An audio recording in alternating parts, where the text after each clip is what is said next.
27/7/2023, Antônio Guterres, secretário-geral da Organização das Nações Unidas, a ONU, declara estado de alerta para ar irrespirável e temperaturas insuportáveis que estariam por vir. Nesse dia foi declarado o fim do aquecimento global e o início de algo muito pior, o início da ebulição global. Nesse dia o planeta deixou de esquentar e começou a ferver. Abre aspas, a era do aquecimento global acabou. A era da ebulição global começou. As consequências são claras e trágicas. Crianças sendo levadas por enchentes, famílias fugindo de incêndios, trabalhadores desmaiando no calor escaldante. Fecha aspas. Palavras ditas pelo Guterres para os jornalistas presentes. Uma situação dita ser irreversível, o que nos faz ter um certo questionamento.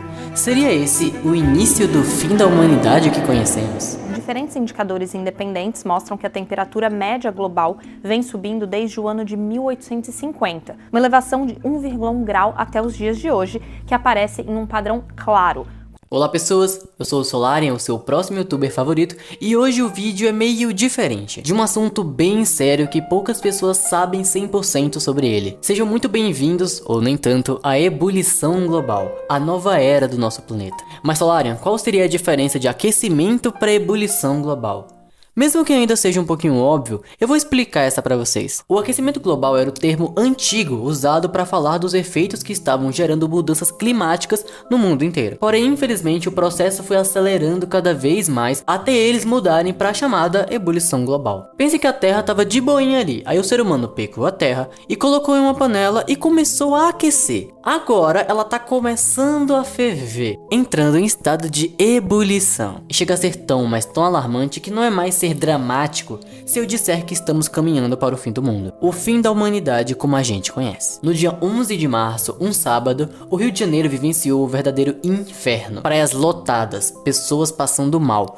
O rio estava com 40 graus de temperatura e simplesmente quase 60 graus de sensação térmica. Isso é simplesmente devastador. E a sociedade, a mídia, os governos simplesmente ignoraram essa situação. A ponto que no dia que isso ocorreu, eu fiquei sabendo pelo jornal local da minha cidade. E quando eu fui pesquisar para ter certeza se isso era real, eu não encontrei uma notícia sequer. Nenhum jornal online havia noticiado aquilo. E a tendência é pessoas é só piorar. Recentemente, essa questão fez com que surgisse um novo termo para refugiados. Somos muito acostumados somente a refugiados de guerra, pessoas que fogem de suas terras natais por causa de conflitos internos. Porém, recentemente foi criado o termo refugiados climáticos, que de forma bem breve, são pessoas que por conta das condições climáticas de suas regiões, não conseguem mais viver de forma tranquila e pacífica onde elas moravam. E assim elas precisam ir para um outro lugar para poder viver melhor. Pessoas onde o clima já ficou simplesmente insuportável. As pessoas pensam que a ebulição global só afeta o calor do nosso planeta.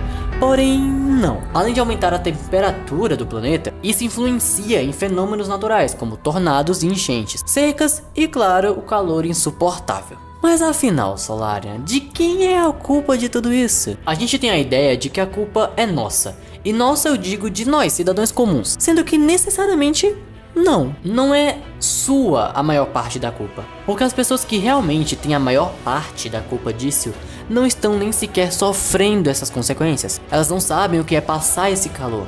Não sabem o que é uma enchente ou um tornado destruir tudo que elas têm. Pessoas que simplesmente constroem bancos climáticos.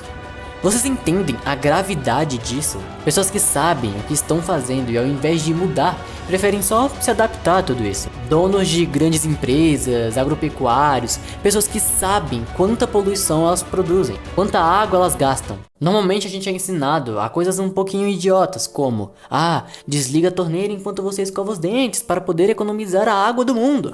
Não lava a calçada com mangueira porque gasta muita água. E eu digo que continue desligando a torneira e não lavando a calçada com mangueira, mas não porque você tá ajudando na economia de água global, mas para sua conta de água não aumentar, porque você não tem absolutamente nenhuma influência nesse gasto desenfreado de água. Comércios como o agronegócio, que é algo bem predominante aqui no Brasil, gastam bilhões e bilhões de litros de água e ninguém fala sobre isso. E você sabe por quê? Porque isso traz dinheiro. Ninguém quer botar a cara contra a elite do mundo.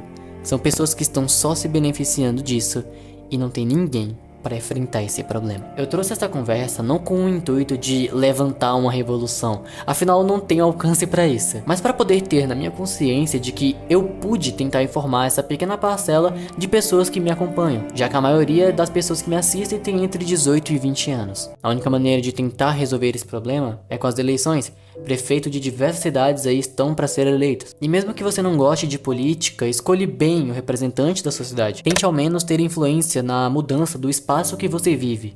Escolha alguém que tenha projetos ambientais bons para sua região. Porque, infelizmente, o processo da ebulição global não é mais reversível, mas ele pode ser amenizado. Não podemos mudar, mas podemos não deixar pior. Porque, infelizmente, o planeta tá fervendo. E você não pode fazer nada pra mudar isso. Obrigado pra você que assistiu até aqui. Eu imagino que esse vídeo não vá muito bem, então se você puder deixar o like e compartilhar esse vídeo, saiba que isso ajuda bastante. Bebam água porque tá muito quente. Se você quiser um perfil que fale também sobre esses assuntos, eu recomendo pra você o perfil da Martina Giovanetti. Muitos dos assuntos desse roteiro foram inspirados em alguns vídeos dela, então recomendo pra vocês. Obrigado, pessoas, e até o próximo vídeo. Um beijo na sua alma.